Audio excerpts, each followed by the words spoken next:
À moins de vivre en autarcie, il est difficile d'être passé à côté de la All Elite Wrestling. C'est le sujet de discussion principal des fans de catch en ce moment. Malgré tout, on peut continuer de se poser des questions. Alors que vous connaissiez le roster sur le bout des doigts ou que ce soit la première fois que vous entendez parler de la AEW, aujourd'hui on répond à 7 questions au sujet de la All Elite Wrestling. C'est parti. Mais alors, d'où sort cette nouvelle fédération ? Créée officiellement en 2019 par Shai Chan et son fils Tony Chan, on peut considérer que la genèse de la All Elite Wrestling remonte à un tweet du célèbre expert Dave Meltzer en 2017. Il répondait à un fan qui lui demandait si la Ring of Honor, une des fédérations indépendantes les plus importantes des États-Unis, était capable de remplir une salle de plus de 10 000 places. Meltzer a simplement répondu « pas de sitôt ». Cody Rhodes, déjà très influent sur la scène indépendante à ce moment-là, répondit à Meltzer en lui disant « je prends le pari. C'est déjà moi qui leur ai donné leur meilleure affluence, donnez-moi les Young Bucks, 3 mois pour promouvoir l'événement, et on le fait. » C'est ainsi qu'est né le show All In, un événement unique et sans précédent dans l'histoire du catch américain. Mais en fait, comment cela a-t-il pris autant d'ampleur ? 11 263 spectateurs à la Sears Center Arena de Chicago. Le succès de ce show était dû aux stars de la scène indépendante présentes sur la carte, Kenny Omega, Penta El-Zero-M, Cody Rhodes, les Young Bucks, Kota Ibushi, Okada, Jay Lethal et tous les autres. La promotion s'est faite essentiellement grâce à la série YouTube Being the Elite, créée par les Young Bucks, et dans laquelle apparaissent régulièrement le collectif The Elite.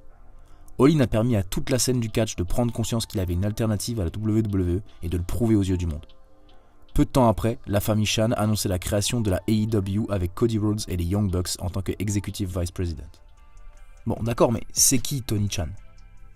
Fils du milliardaire Shai Chan, copropriétaire des Jacksonville Jaguars en NFL et du club de Fulham en première ligue anglaise, Tony Chan est le fondateur et président de la All Elite Wrestling.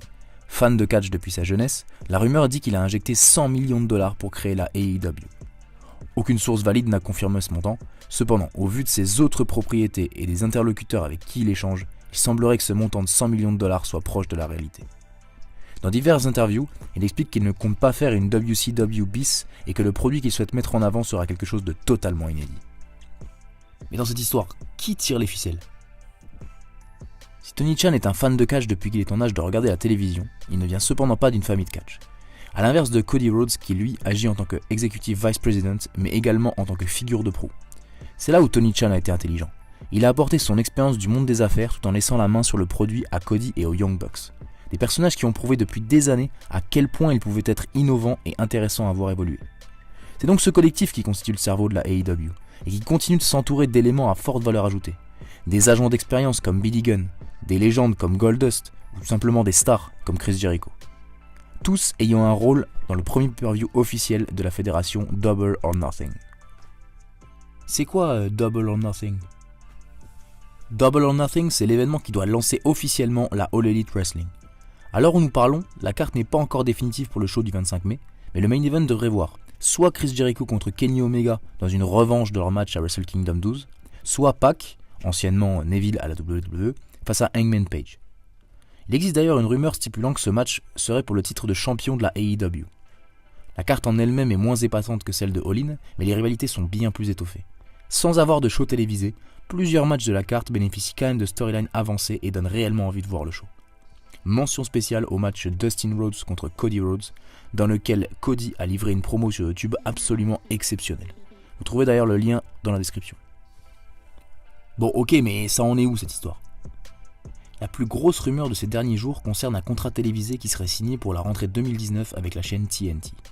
Une chaîne majeure aux États-Unis qui diffuse notamment la NBA de manière régulière et qui pourrait donner des audiences de prime time de même niveau que Raw.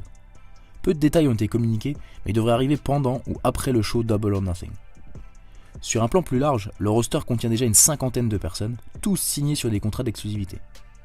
Une belle preuve que la AEW est à prendre au sérieux, car le coût de telles acquisitions est drastique, sans parler du risque que prennent certaines de ses stars. Notamment Kenny Omega, lui qui avait la possibilité de signer un contrat dantesque avec la WWE. Et comment je fais moi pour les suivre ?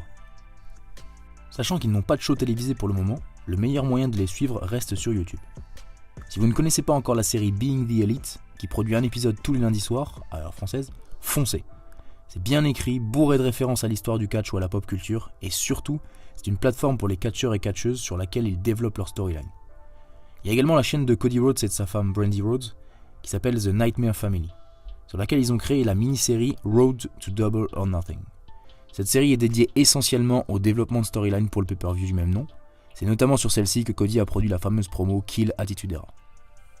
Merci à tous d'avoir suivi cette vidéo, c'était Cash de la chaîne Puissance Cash. Je vous invite à mettre un petit pouce bleu et à laisser un commentaire. N'hésitez pas aussi à vous abonner à la chaîne, moi ça me donne beaucoup de force. Et il ne reste plus pour moi qu'à vous saluer, et je vais le faire de la meilleure façon que je connaisse.